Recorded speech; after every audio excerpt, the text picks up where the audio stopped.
Assalamu alaikum dear students of class 8th. Welcome to all of you my dear students. Today we will read a famous poem of Robert Lord Alfred Lord Tennyson की एक शानदार poem है। इसका नाम है Brooke. Brooke किसे कहते हैं? ब्रूक एक झरना होता है, मतलब जो वाटरफॉल होता है जो ऊपर से नीचे तक आता है, मतलब किसी ऊंचाई से गिर जाता है तो इसे वाटरफॉल कहते हैं। तो ये वाटरफॉल बहुत दिलकश होता है। इट्स वेरी ब्यूटीफुल टू सी। इंसान बहुत खुशी महसूस करता है, मतलब मसरत महसूस करता है जब ये वाटरफॉल देखता है डियर स्टूडेंट्स। तो यहाँ पे पॉइंट जो है लॉर्ड एल्फ्रेड टेनिसन जो है, इसने इस वाटरफॉल की, इस ब्रूक की, इस झरने की बहुत सी तारीफ़ें की है। ये कहाँ कहाँ से आता है, मतलब किस तरह से आता है, लेकिन खासकर मैं आपको बेटा ये बताऊँगा, इस ब्रूक का कंपैरिजन है जो है वो इंसान की ज़िंदगी से है। मतलब ये ब्रूक जो है, जो छोटी एक नदी है, वो बिल्कुल तशबीह करता है, कंपैरिजन करता है in with the human being. मतलब इंसान की जवानी कैसी होती है, बुढ़ापा कैसा होता है, बचपन कैसा होता है, और जब वो कब्र में चला जाता है, जब वो इस दुनिया फ़ानी से चला जाता है तो कब्र में चला जाता है। इसी तरह एक ब्रूक जो होती है वो पहाड़ों से आती है, गाँव से आती है, पुल के नीचे से आती है, पत्थरों से आती है और मीडोज से आती है, और आते आते आते आते वो कहाँ चली जाती है? समंदर में चली जाती है। इसको कहते हैं ब्रिमिंग वाटर। तो लबालब दरिया में मिल जाती है तो उसका वजूद ख़त्म होता है। इसी तरह एक इंसान का वजूद भी ख़त्म होता है। Now let us read in epigraph first my dear students. ध्यान दीजिएगा, शानदार पोएम है, अक्सर इसके बारे में एग्ज़ाम में पूछा जाता है। Okay. A brook is not only beautiful to see. जो ये झरना होता है, जो ये नदी होती है, ये खाली देखने में खूबसूरत नहीं होती है, but also very pleasing to hear. लेकिन इसकी आवाज़ सुनना भी बहुत खूबसूरत होता है, दिलकश होता है।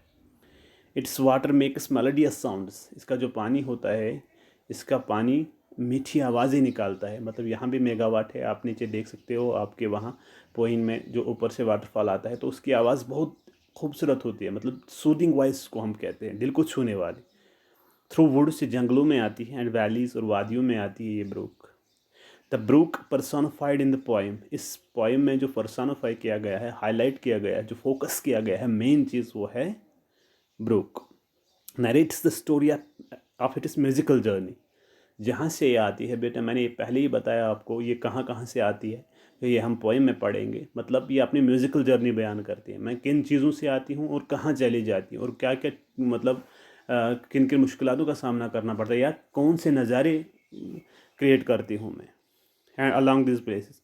Imagery of site and sound. देखो बेटा, इमेजरी ऑफ साइट क्या होता है? जो पोइटिकल डिवाइसेस में होता है इमेजरी ऑफ साइट, मतलब पोइट एक वर्ड बयान करता है तो उस वर्ड से हमें वो नज़ारा याद आता है, वो नज़ारा आंखों के सामने होता है, इसे बोलते हैं इमेजरी ऑफ साइट। या इमेजरी ऑफ साउंड, या पोइट हमें बताएगा वाटरफॉल बताएगा, जो भी चीज़ें बताएगा तो उस मतलब वो मतलब साउंड हमारे जहन में आ जाए तो उसे बोलते हैं इमेजरी ऑफ साउंड। वर्ड के ज़रिए से हमारे जहन में साउंड आ जाए, वर्ड के ज़रिए से हमारे जहन में साइट आ जाए, imagery of sound and imagery of sight. These are two poetical devices in English literature are blended in the poem employing exquisite words and expression. इस पोइम में पोइट लॉर्ड एल्फ्रेड टेनिसन ने लाजवाब expressions बयान किए हैं। Notes the use of onomatopoeia. Onomatopoeia हम किसको बोलते हैं? मतलब अगर कोई वर्ड पोइट इस्तेमाल करे तो उसकी साउंड हमारे जहन में आ जाए या उसकी साइट हमारे जहन में आ जाए, उससे बोलते हैं onomatopoeia. This is one kind of music, this is one kind of poetical device my dear student. ये था epigraph. Now let us read. देखो बेटा, ये ब्रूक है, यहाँ पे झरना ऊपर से पहाड़ों से आती है, तो ये कंकर के बीच में से आती है, या झाड़ियों में से आती है, या गाँव में से आती है, तो यहाँ हम पढ़ेंगे। ये यहाँ पे था। ओके, देखो अब पोइम, ये जो ब्रूक है ये बजात खुद बायोग्राफी अपनी बयान करती है। आई come from hearts of coot and हर्न। ध्यान दीजिएगा बेटा यहाँ पे, आई कम फ्राम, देखो, I come from hearts of coot and hern. ये कूट और हर्न जो है, these are two water birds. I come from hearts मतलब मैं वहाँ से आती हूँ, मैं वो जगह तलाश करती हूँ जहाँ पे दो आबी जानवर रहते हैं। कौन कौन? कूट एंड हर्न, ये दो आबी जानवर है, मतलब इनको देख के मैं आती हूँ। ये जहाँ पर रहते हैं मैं वहीं से आती हूँ, ये ब्रूक हमें बताती है। आई मेक अ सडन सैली, मैं अचानक नमूदार होती हूँ। कौन? ब्रूक कहती है मैं अचानक नमूदार होती हूँ। एंड स्पार्कल आउट अमंग, और मैं चमकती हूँ the fern. Fern is one kind of unwanted grass, मतलब जो दरिया देखते हैं, दरिया के दोनों साइड में से वो ग्रास होता है, बैंक्स पे ग्रास होता है, यही कहती है। मतलब एंड स्पार्कल आउट, मैं चमक जाती हूँ अमंग द फर्न, उस घास में से जो जंगली घास होता है, कहाँ पे? दरिया में। ब्रूक की साइड में से जो घास होता है वहीं से मैं आती हूँ। To pick down the valley, और शोर मचाते हुए वादी में चली जाती हूँ।